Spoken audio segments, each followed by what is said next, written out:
आनंद आशुलिपि मासिक पत्रिका प्रतिलेखन संख्या 7, 8 व 9। गति 100 शब्द प्रति मिनट। Be ready. 3, 2, 1 स्टार्ट। महोदय, पिछले 50 वर्षों से इन संस्थाओं में हो रहे ग्रंथ निर्माण कार्य के बावजूद हमारे देश में अंग्रेजी की तुलना में हिंदी और अन्य भारतीय भाषाओं में विज्ञान साहित्य अभी बहुत कम है। उदाहरण के तौर पर मैं बताना चाहूँगा कि भारतीय कृषि अनुसंधान संस्थान में कुछ वर्ष पहले राष्ट्रीय कृषि हिंदी पुस्तकालय की स्थापना की गई, जहां कृषि तथा उससे संबंधित विज्ञानों की हिंदी में उपलब्ध सभी पुस्तकें सुलभ कराने के प्रयास किए गए, लेकिन समस्त प्रयासों के उपरांत भी वहाँ अभी लगभग 3000 पुस्तकें ही उपलब्ध हो सकी हैं।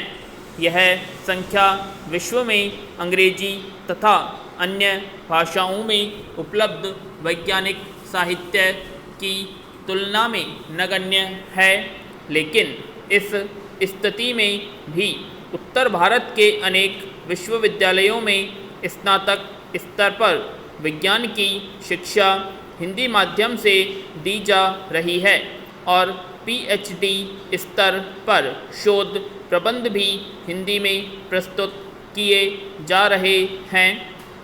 आईआईटी दिल्ली और कानपुर में भी हिंदी में लिखे गए शोध प्रबंध स्वीकार किए गए हैं। जब हिंदी में विज्ञान और प्रौद्योगिकी के शिक्षण की बात की जाती है तो दो तर्क दिए जाते हैं। हिंदी माध्यम से शिक्षण देने वाले प्राध्यापकों की कमी और गैर हिंदी भाषियों को हिंदी माध्यम से शिक्षण लेने में कठिनाई का होना। पैरा। हिंदी में शिक्षण देने वाले प्राध्यापकों की कमी का मुख्य कारण यह है कि हिंदी भाषी अध्यापकों ने भी अपनी शिक्षा अंग्रेजी माध्यम से ग्रहण की होती है, अतः वे पाठ भी अंग्रेजी माध्यम से तैयार करते हैं। इस प्रकार वे अंग्रेजी में पढ़ना अधिक सरल समझते हैं। हिंदी माध्यम से पढ़ाने के लिए उन्हें विशेष तैयारी करनी होगी और परिश्रम करके सामग्री बनानी होगी। आरंभ में इसका हल यह हो सकता है कि वे मिलीजुली भाषा में शिक्षण दें। तकनीकी शब्दों को वे अंग्रेजी में ही बोल सकते हैं और यथा आवश्यकता अंग्रेजी के शब्दों का भी प्रयोग कर सकते हैं। गैर हिंदी भाषियों को यदि अंग्रेजी के स्थान पर हिंदी पढ़ाई जाए तो उन्हें आगे चलकर हिंदी माध्यम से उच्च शिक्षा ग्रहण करने में कठिनाई न होगी। वैसे भी जर्मनी, फ्रांस, जापान आदि जैसे विकसित देशों में जब कोई विदेशी उच्च शिक्षा प्राप्त करने जाता है तो उसे उस देश की भाषा भी सीखनी होती है। हिंदी माध्यम से विज्ञान व प्रौद्योगिकी की शिक्षा के मार्ग में एक कठिनाई तकनीकी शब्दावली की अभी है। पैरा। महोदय, वैज्ञानिक शब्दावली की बात आते ही किसी भी एक निश्चित मत के स्थान पर प्राय वाद विवाद या तर्क वितर्क सुनने को मिलते हैं।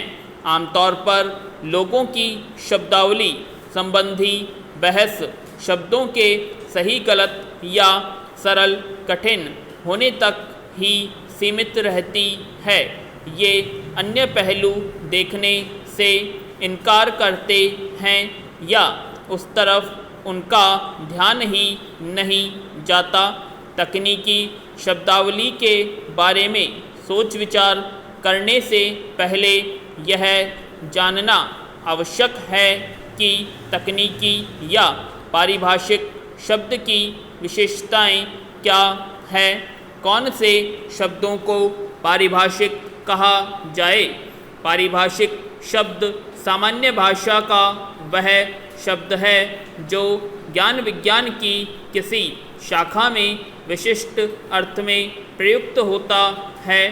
वास्तव में केवल शब्द देखकर ही उसका तकनीकी अर्थ समझ में नहीं आता, न अंग्रेजी में और न हिंदी में। वास्तव में प्रश्न सही गलत या सरल कठिन का नहीं है, बात है परिचित और अपरिचित की।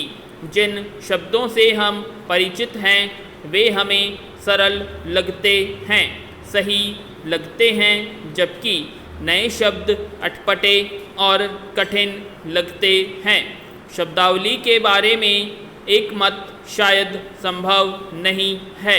अखिल भारतीय वैज्ञानिक शब्दावली के विकास के संदर्भ में संस्कृत मूलक शब्दों का अपना महत्व है। पैरा भाषा बहुआयामी व्यवस्था है, इसके अनेक पहलू हैं और केवल सरलता या सुबोधता के आधार पर तकनीकी शब्दावली का मूल्यांकन करना तर्कसंगत नहीं कहा जा सकता।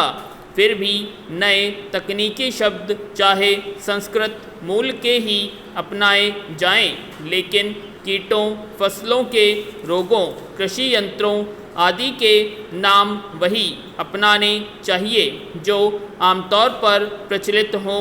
इस प्रकार स्पष्ट है कि यद्यपि विज्ञान व प्रौद्योगिकी संस्थानों में हिंदी व अन्य क्षेत्रीय भाषाओं में उच्च शिक्षा देने में भी अनेक कठिनाइयाँ हैं, लेकिन फिर भी इस दिशा में प्रयास प्रारंभ हो गया है और इन प्रयासों के सुखद परिणाम भी सामने आने लगे हैं। आवश्यकता है लगन और समर्पण के भाव से प्रयास करने की और वैज्ञानिकों व प्रौद्योगिकविदों द्वारा हिंदी में स्वयं साहित्य तैयार करने की। अभी तक हिंदी में तैयार किया गया विज्ञान और प्रौद्योगिकी संबंधी अधिकांश साहित्य अनुदित है। हमारे वैज्ञानिक हिंदी या अपनी मातृभाषा में अभिव्यक्त करने में सक्षम नहीं होते, अतः वैज्ञानिक विषयों का अनुवाद हिंदी में वे विशेषज्ञ करते हैं जिन्हें विज्ञान का सही ज्ञान नहीं होता। अतः अधिक स्वाभाविक व उच्च स्तर के विज्ञान साहित्य की आवश्यकता है। पैरा सभापति महोदय तथा मित्रों, यहाँ पर प्राय चुने हुए लोग उपस्थित हैं और उनमें भी बहुत से विशेषज्ञ हैं। मैं विशेषज्ञ नहीं हूँ। मुझे डर है कि अगर मैं आपके साथ बैठकर उसकी समस्याओं के बारे में विचार करूं तो बहुत योगदान नहीं कर पाऊंगा। मैं समझता हूं कि आपने मुझे इसीलिए बुलाया है कि मैं प्रधानमंत्री के पद पर हूं, लेकिन मैं समझता हूं कि मुझे इस सम्मेलन में भाग लेने का एक नया और संभवतः उससे बड़ा अधिकार है।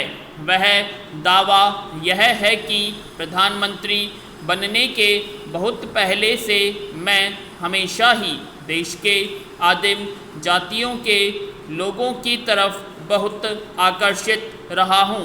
यह भाव केवल एक निष्क्रिय दर्शक का उनके अजीब रीति रिवाजों के बारे में जिज्ञासा मात्र नहीं था, न यह किसी दानी का भाव था जो दूसरों के लिए भलाई करने का इच्छुक रहता है।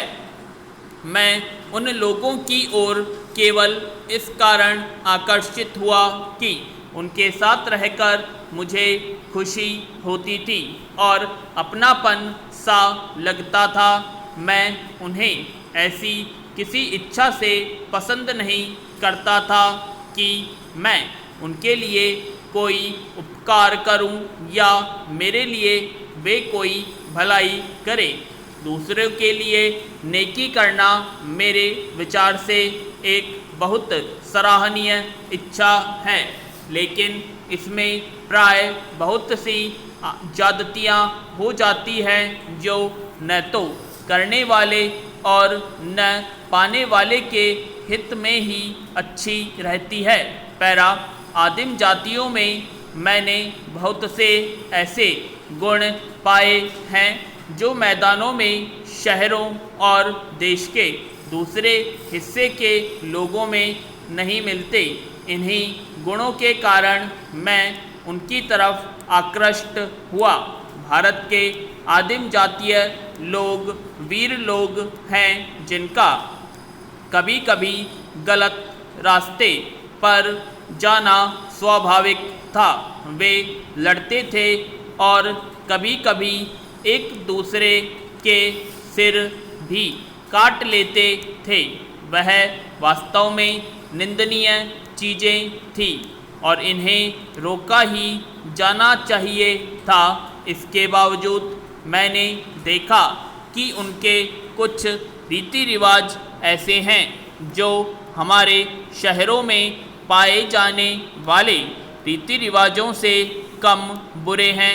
कई बार किसी के हाथ पैर काट डालना किसी के दिल को तोड़ने या रौंदने से बेहतर होता है।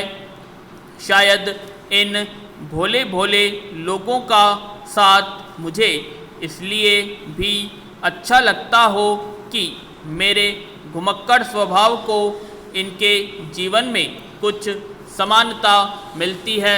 पूर्ण विराम।